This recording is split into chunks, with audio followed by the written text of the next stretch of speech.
Bonjour Anne-Mette Soler-Mi, vous animez la société Carbonex et vous êtes membre du Club ADEME International, je crois depuis plus d'1 an. Hein? Oui. C'est ça. Oui, Est-ce que vous voulez bien nous expliquer quelle est la proposition de votre société et puis bien mettre l'accent sur la valeur ajoutée, c'est-à-dire les compétences et le know-how de vos équipes? Oui. Donc nous sommes une entreprise familiale, on va éco-responsable. On est situé en Champagne, à côté de Troyes, à Gier-sur-Seine, et nous sommes des spécialistes de la carbonisation. C'est-à-dire on transforme le bois en charbon de bois avec une technologie que nous avons fait en interne avec notre équipe de bureau d'études et avec l'expérience de 25 ans dans le métier de charbon de bois.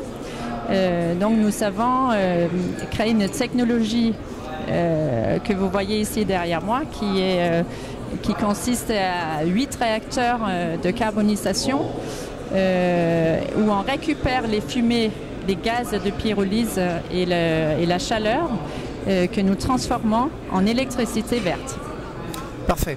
Le marché se destine à qui précisément? Alors en fait, on a plusieurs produits. Notre premier produit, c'est le charbon de bois pour barbecue dans un premier temps.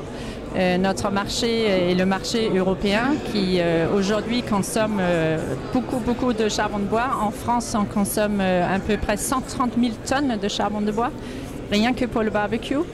Nous produisons à peu près 10 000 tonnes de charbon de bois, donc il y a une grande importation sur le marché. Et en fait, nous, ici, on arrive à faire du charbon de bois durable et éco-responsable avec notre méthode de carbonisation. Pourquoi? Parce que la façon traditionnelle de produire du charbon de bois n'est pas éco-responsable? Non. En Comment? fait, la méthode traditionnelle, c'est chauffer le bois à l'extérieur et laisser les fumées et partir dans l'air. Donc c'est bien sûr une émission de CO2 importante. Et en fait, nous, on se fournit du bois autour de l'usine, à peu près 50 km. On est placé géographiquement à un lieu très intéressant, très boisé. Et donc, on a beaucoup de forêts et de bois à proximité. Donc on se fournit à proximité, on fabrique sans polluer parce qu'on récupère toutes les fumées que nous transformons en électricité via notre chaudière et notre turbine dans notre cogénération. Et donc on est éco-responsable et on produit proprement, sans polluer, avec un haut rendement. Parce qu'en fait, on utilise beaucoup moins de bois pour la même quantité de charbon de bois par rapport aux méthodes traditionnelles. Oui, d'accord, d'accord. Est-ce que c'est un marché qui est saisonnier en termes de vente? Comment vous... Pour la partie barbecue, effectivement, c'est saisonnier. Hein. On a une vente sur 4-5 mois dans l'année. Ouais. Mais pour la partie électrique, nous avons obtenu un contrat de 20 ans avec EDF lors de la Grenelle de l'environnement en 2010. On a répondu à un appel d'offres. Donc notre vente d'électricité est constante. On tourne 24 heures sur 24 et on fournit 3,3 MW électriques heure. Ce qui est beaucoup. Oui, ce qui est beaucoup. Et on fournit environ 10 000 foyers en électricité. Oui, qui est facilement au moins l'équivalent d'une belle éolienne, sinon plus. Comment dirais-je donc, le marché de la vente, lui, il est saisonnier, mais la production, elle est annuelle. En continu. En continu. Et donc la production d'électricité en continu. Voilà, exactement. D'accord. Voilà, donc en fait, pour le barbecue, nous vendons sur le marché français. On essaye toujours dans l'esprit éco-responsable de vendre au niveau national. On a également une partie qui est destinée à l'export. Donc c'est les briquettes de charbon de bois, c'est de charbon de bois compacté.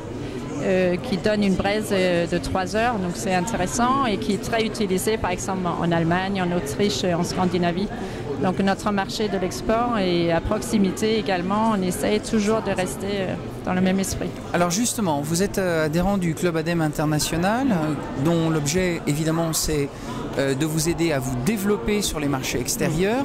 Quelles sont vos cibles? Quel type de clients cherchez-vous à l'étranger? Quel type de pays avez-vous dans le scope?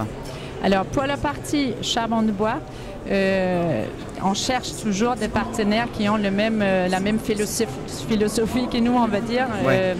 Depuis qu'on fabrique notre charbon de bois nous-mêmes, depuis 2012, on tourne avec cette installation. Il est important de rester avec des partenaires qui partagent la même philosophie et qui arrivent à promouvoir ce produit qui est fabriqué en France 100% en local et voilà, ça c'est important. Maintenant pour la partie technologie, effectivement dans un premier temps on aimerait monter d'autres sites. On se concentre dans un premier temps sur l'Europe parce qu'on voudrait fournir le marché de charbon de bois qui aujourd'hui a un vrai problème d'importation de produits issus de la déforestation. Mais on pourrait également monter des sites de fabrication en Allemagne ou d'autres pays à proximité où il y a la forêt gérée durablement. Parce que sans une forêt gérée durablement, notre installation ne peut pas fonctionner. Dans un deuxième temps, on pourrait aller plus vers les pays émergents qui ont besoin de charbon de bois et d'électricité. Je parle surtout de l'Afrique qui nous demande année après année. On était présent à la COP21, à la COP22, à la COP23 et on a les délégations qui viennent et qui sont à la recherche de technologies comme la nôtre. Mais il faut absolument des programmes de plantation derrière. Autrement, il n'y a pas assez de bois. Ce sont des pays qui déforestent beaucoup et on ne peut pas venir avec cette installation qui demande quand même une grande quantité de bois sans être sûr qu'il y a une plantation derrière. En France, ce n'est pas le cas parce qu'en France, la forêt est gérée durablement. Nous, on prend le bois d'éclaircie, on prend moins que la croissance biologique, donc ce n'est pas un souci. Mais dans d'autres pays, c'est un réel problème. La déforestation, c'est vraiment grave, il faut qu'on s'en occupe et je pense que notre installation peut être accompagnée par des gouvernements qui sont intéressés pour faire ces programmes-là.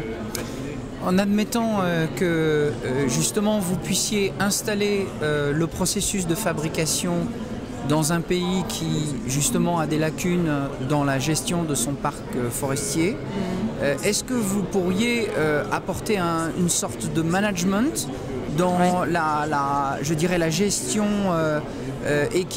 éco-responsable du parc forestier avoisinant ou est-ce que c'est une compétence qui est vraiment à l'extérieur?